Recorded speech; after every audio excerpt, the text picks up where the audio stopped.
গতকাল আগরতলায় বাংলাদেশের সহকারী হাই কমিশনে যে হামলা হয়েছে, ভাঙচুর হয়েছে, পতাকা পোড়ানো হয়েছে, খুব স্বাভাবিকভাবে সেটা বাংলাদেশে খুব ওয়াইড স্প্রেড প্রতিবাদ ট্রিগার করেছে। সামাজিক মাধ্যমে তো বটেই, মাঠে রাজপথেও সেটা হয়েছে।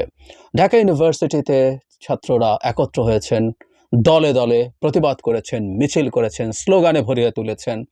আমাদের সার্বভৌমত্বকে রক্ষা করার জন্য তারা প্রতিজ্ঞাবদ্ধ হয়েছেন। চমৎকার, অসাধারণ ব্যাপার। এর মধ্যে একটা খুব গুরুত্বপূর্ণ ফাইন্ডিং আমার আছে, অনেকের কাছেই তাই, আমি ইনফ্যাক্ট ফেসবুকের থেকেই পেলাম এবং আমার মন ভরে গেছে। সেটা হলো জগন্নাথ হলের আমাদের সনাতন ধর্মের ছাত্ররা মিছিল করেছেন ভারতীয় আধিপত্যবাদের বিরুদ্ধে। এক অসাধারণ ব্যাপার, এটা একটা দুর্দান্ত ব্যাপার। আমি এক্সক্লুসিভ একটা ভিডিও করেছিলাম আমাদের হিন্দু সম্প্রদায়ের ভাই বোনদের কাছে, তাদের উদ্দেশ্যে। আমরা ফেসবুকে দেখছি যে বেশ কিছু হিন্দু সম্প্রদায়ের মানুষ ভারতের আধিপত্যবাদের বিরুদ্ধে কথা বলছেন, তাদের অন্যায়ের বিরুদ্ধে কথা বলছেন, তাদের শেখ হাসিনাকে পেট্রোনাইজ করার বিরুদ্ধে কথা বলছেন, বাংলাদেশের অভ্যন্তরীণ ব্যাপারে নাক গলিয়ে বাংলাদেশকে অস্থিতিশীল করার বিরুদ্ধে কথা বলছেন। কিন্তু আরও একটু বড় স্কেলে এটা দরকার ছিল। আমি বলার চেষ্টা করেছি, এটা একটা ঐতিহাসিক ক্রান্তি লগ্ন। বাংলাদেশ স্টেটটা একটা অভ্যুত্থান পরবর্তীতে পরিস্থিতিতে ভলেটাইল অবস্থায় আছে, ক্রাইসিসের মধ্যে আছে। এই ক্রাইসিসের সময়ে এই সম্প্রদায়ের মানুষরা, কারণ মূল নাটকটা তৈরি হচ্ছে তাদেরকে কেন্দ্র করে, তাদেরকে ভিত্তি করে, তাদের ভিকটিমহুড দেখা, তাদেরকে ভিত্তি করে তারা ভিকটিম হয়েছে অন্যায়, অত্যাচার, নিপীড়নের। সুতরাং তাদের জায়গা থেকে যদি কথাটা বলা হয় যে না, আমরা নিপীড়িত নই, আমাদের কিছু সমস্যা আছে, একটা এই রকম অঞ্চলে একটা সংখ্যালঘু সম্প্রদায়ের মানুষ, সেটা শুধু ধর্মীয় সংখ্যালঘু না, আমরা বাংলাদেশে ভাষাগত সংখ্যালঘুদেরও সংকট দেখব। ধরুন উর্দু স্পিকিং পিপলদেরও সংকট আছে। আমি কিছুদিন আগে তাদের একটা অনুষ্ঠানে গিয়েছি এবং গিয়ে আমি তাদের খুবই মর্মান্তিক সব স্টোরি শুনেছি। আল টক অন দ্যাট। শুধু সেটা না, যে কেউ আমাদের এথনিক যারা মাইনরিটিস আছেন তাদেরও সংকট আছে। একটা মানবিক রাষ্ট্রে এগুলো থাকার কথা, একটা গণতান্ত্রিক, উদার গণতান্ত্রিক রাষ্ট্রে এগুলো থাকার কোনো কারণ নেই, কিন্তু আছে। ওর বাইরে কিছু না। মানে ভারত যে ন্যারেটিভ তৈরি করছে যে এখানে থাকার মতো কোনো পরিস্থিতি নেই, সব ডিজাস্টার হয়ে গেছে, তার বিরুদ্ধে তাদের কথা বলা। সুতরাং জগন্নাথ হল ঢাকা ইউনিভার্সিটির মানে দেশের সবচেয়ে সচেতন স্টুডেন্টদের মধ্যে তারা মাঠে নেমেছেন, মিছিল করেছেন। আমি এটাকে এই কারণেই খুব গুরুত্বপূর্ণ মনে করি, কারণ বহু মুসলিম মানুষের বলার চাইতে এই হিন্দুরা যখন বলবেন যে তাদের ওপরে, তাদেরকে নিয়ে ডিসইনফরমেশন ছড়ানো হচ্ছে, সেই প্রতিবাদটা অসাধারণ ব্যাপার। এবং আমি সেই ছাত্র, এই সচেতন ছাত্রদের পক্ষ থেকে আমি বিভিন্ন জায়গায়, তারা যদি এটা অর্গানাইজ করতে পারেন, প্রত্যেকেরই যোগাযোগের জায়গা আছে, তাদের এলাকা আছে, তাদের পরিবার আছে, তাদের সমাজে বিভিন্ন রকম মানুষ আছে, এটা যদি তাদের জায়গা থেকে তারা অর্গানাইজ করেন, দেশের বিভিন্ন জায়গায়, এক এক জায়গায় এক এক সাইজের হবে, কোথাও 10 জন, কোথাও 20 জন, কোথাও 50 জন, কোথাও 500 জন, কোথাও 5000 জন, একত্র হয়ে এই মেসেজটা দেয়া যে বাংলাদেশের হিন্দু সম্প্রদায় ধ্বংস হয়ে যাচ্ছে, উচ্ছেদ হয়ে যাচ্ছে, বাংলাদেশে মানে উচ্ছেদ করার চেষ্টা, এই ধরনের কথা জনাব চিন্ময় বলছিলেন, উচ্ছেদ করার কোনো চেষ্টা বাংলাদেশে হিন্দু সম্প্রদায়ের উপরে হচ্ছে না। এবং ভারতের মিডিয়াতে আমি রিলিজিয়াস ক্লিনজিং শব্দটা ব্যবহার করতে দেখেছি অনেকে টকশোতে বসে বসে, সো কল্ড শিক্ষিত ইন্টেলেকচুয়ালরা।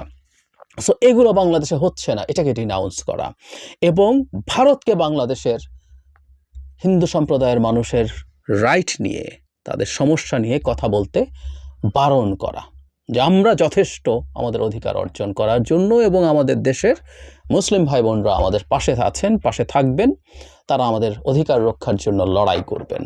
সুতরাং আমি আবারও বলছি, আবারও চাই যে আমাদের মানুষরা, হিন্দু সম্প্রদায়ের মানুষরা একজোট হবেন, একত্র হবেন, কথা বলবেন, কারণ এই সময়ে তাদের রোল প্লে করাটাই সবচেয়ে বেশি গুরুত্বপূর্ণ এবং ভালো। একটা কথা তাদের মনে রাখা দরকার, কথাটা সরাসরি বলেই ফেলি। বাংলাদেশে ভারত শব্দটা, ভারত দেশটা এমন একটা ইমেজ তৈরি হয়েছে ভারত দেশটার, মানে শুধু শেখ হাসিনাকে সমর্থন করার জন্য না, ওই সময়ে এই দেশটা ধ্বংস হয়ে গিয়েছিল, মানুষের মধ্যে শুধু ক্ষোভ, ক্রোধ না, ঘৃণা তৈরি করেছে। আর শেখ হাসিনার পতনের পর ভারত বাংলাদেশকে যেভাবে ডিস্টেবিলাইজ করতে চাইছে, তাকে আশ্রয় দিয়েছে, তাকে সেখানে রেখে তার সাথে প্ল্যান করে বাংলাদেশকে ডিস্টেবিলাইজ করছে, সেখানে বসে বসে শেখ হাসিনা যেভাবে নানা রকম কুকীর্তি করছেন, বাংলাদেশের বিরুদ্ধে ষড়যন্ত্র করছেন, সব কিছু ভারতের প্রতি ঘৃণা আরও বাড়াচ্ছে মানুষের।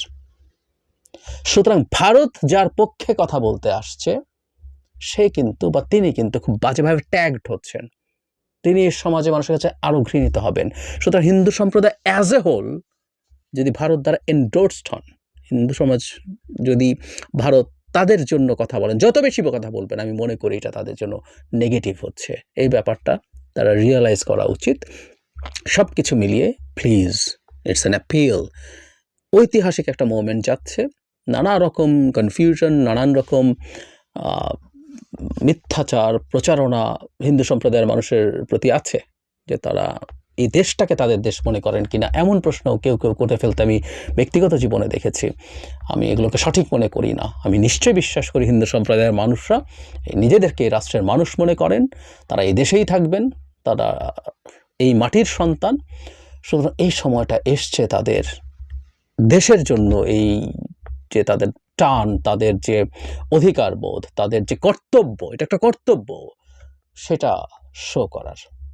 জগন্নাথ হলের, ঢাকা ইউনিভার্সিটি জগন্নাথ হলের স্টুডেন্টরা যেভাবে এটা দেখিয়েছেন, একে একে আরও বিভিন্ন জায়গায় এই জিনিসটা ছড়িয়ে পড়বে। কারণ এটা করতেই হবে, ভারত থেমে যাবে না। ভারত নানা রকম, গতকাল আমরা ভারতের নানা জায়গায় বিভিন্ন আমাদের ডেপুটি, সহকারী হাইকমিশনে, আমাদের বর্ডারে, তাদের পলিটিক্যাল লিডার্স, পার্লামেন্টে, মানে বাংলাদেশময় হয়েছিল, এবং বলা বাহুল্য সবই নেগেটিভ কারণে। সেগুলোর সামনে চলতেই থাকবে। আমাদের হিন্দু সম্প্রদায় যদি এই ব্যাপারে শক্তভাবে দাঁড়ান, এর চেয়ে ভালো কিছু আর হতে পারে না। আমি জানি না তাদের উপরে কোনো ধরনের চাপ আছে কিনা, যদি থাকে সেটাও তারা সরকারকে, রাষ্ট্রকে জানাতে পারেন, ফলে এই জিনিসগুলো দূর করা সম্ভব হতে পারে। কিন্তু প্লিজ আপনাদের, আমরা যে জাতি হিসেবে একটা, আমরা এই রাষ্ট্রের নাগরিক, আমরা বাংলাদেশি সবাই, এটা একটু প্রমাণ করুন, এটা একটু বলুন। এত গুরুত্বপূর্ণ সময় সাম্প্রতিক ইতিহাসে অ্যাটলিস্ট কখনো আসেনি।